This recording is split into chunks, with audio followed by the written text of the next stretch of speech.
नमस्कार दोस्तों, आज मैं आपके सामने वो बातचीत को लेकर उपस्थित हुआ हूँ जो भीष्म पितामह की मृत्यु के कुछ समय पहले उनके और भगवान श्री कृष्ण के बीच हुई थी, जिसे सुनकर आपकी आंखें जरूर नम हो जाएगी। इन दोनों महान पुरुषों के बीच हुई बातचीत को सरल और सटीक ढंग से सुनने के लिए वीडियो को लास्ट तक जरूर देखें। महाभारत के उस धर्म युद्ध में जब अर्जुन ने पितामह भीष्म को बाणों की शैया पर लेटा दिया था, तब से पितामह भीष्म बाणों की शैया पर लेटे हुए उस दिन का इंतजार कर रहे थे जब महाभारत का युद्ध खत्म हो और कुरुक्षेत्र के राज सिंहासन पर धर्म की स्थापना हो। महान वृद्ध सेनापति पितामह भीष्म बाणों की शैया पर लेटे थे। हर तरफ से खून बह रहा था। जब उन्होंने अपनी आंखें खोलने और अपने चारों ओर देखने की कोशिश की तो उनके गालों से पीड़ा और अपराध बोध के आंसू बह निकले।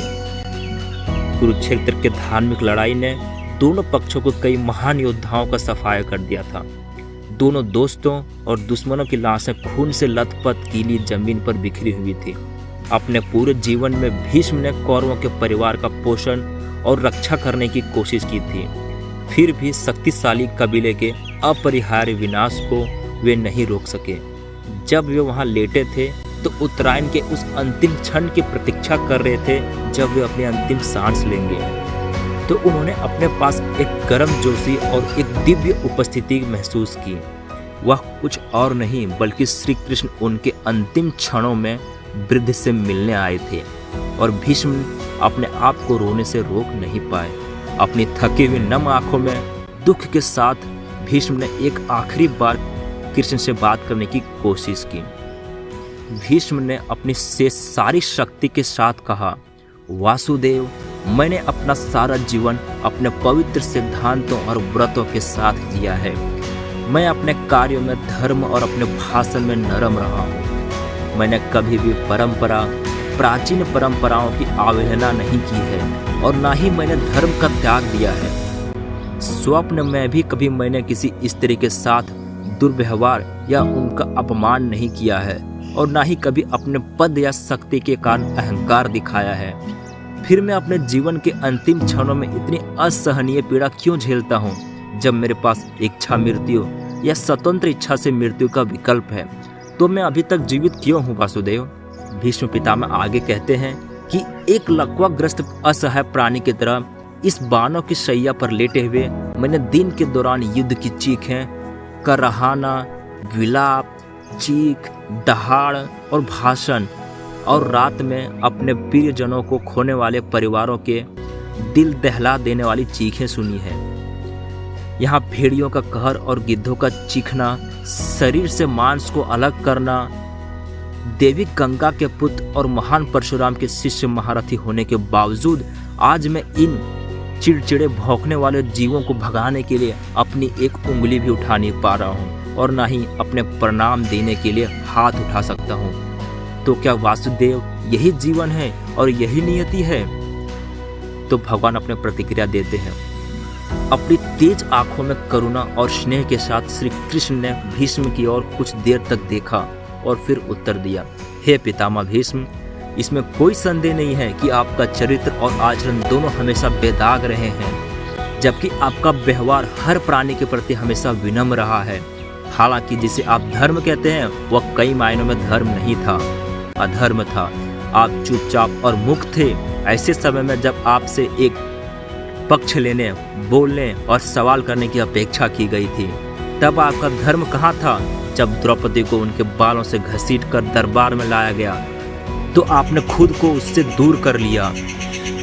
वह आप सहित सभी बड़ों से दया और मदद के लिए गुहार लगाती रही और रोती रही। जब आप पिता के तुल्य माने जाते थे तो आप चुप और अलग कैसे रह सकते थे और अपने ही आंखों के ठीक सामने एक बेटी को दुशासन द्वारा छेड़छाड़ से बचा सकते थे?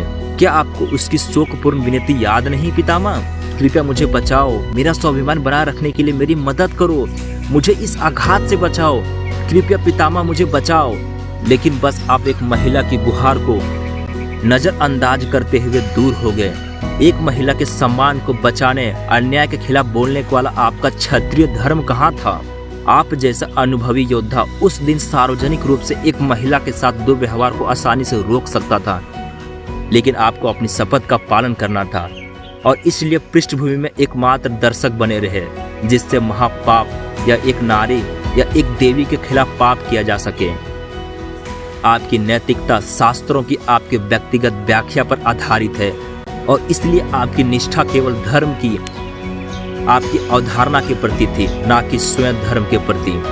धर्म करुणा या करुणा के बारे में बोलता है और इसीलिए एक असहाय प्राणी को बचाने के लिए भले ही आपको आपका धर्म तोड़ना पड़े तो वह भी उचित है। 1000 प्रतिज्ञाओं को तोड़ो लेकिन धर्म की रक्षा करो।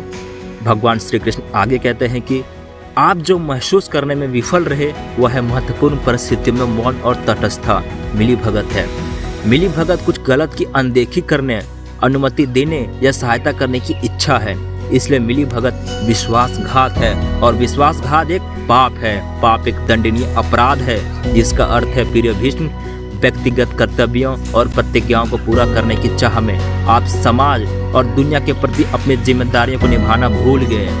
आप तब चुप रहे जब आपकी आवाज़ से फर्क पड़ सकता था, जब आपकी मौजूदगी की सबसे ज़्यादा ज़रूरत थी, तब आप पीछे हट गए। आप व्यक्तिगत प्रतिबद्धताओं के अपने बहाने के पीछे छिप गए और एक त्रासदी को होने दिया। अच्छे लोगों की चुप्पी बुराई को मजबूत बनने के लिए प्रेरित करती है पितामह। अब आराम करो महान, आपके महान जीवन की यात्रा समाप्त हो गई है। यह आपको धर्म के इस दर्शन को चित्रित करने के लिए है कि मैंने इस महान युद्ध में ना लड़ने की अपनी प्रतिज्ञा को तोड़ते हुए आपके खिलाफ हथियार उठाए। धर्म कठोर नहीं है, जंजीरें जो मनुष्य को बांधती है पानी की तरह लचीली होती है, समय के अनुसार झुकती हैं और हमेशा शुद्ध और मुक्त करती है, चाहे परिस्थितियां कैसी भी हो। पितामह, अब आप अपनी सभी चिंताओं से मुक्त हो गए हैं क्योंकि आपने अपना काम किया है। तो इस प्रकार दो धर्मात्माओं भीष्म और वासुदेव श्री कृष्ण के बीच एक पवित्र बातचीत समाप्त होती है।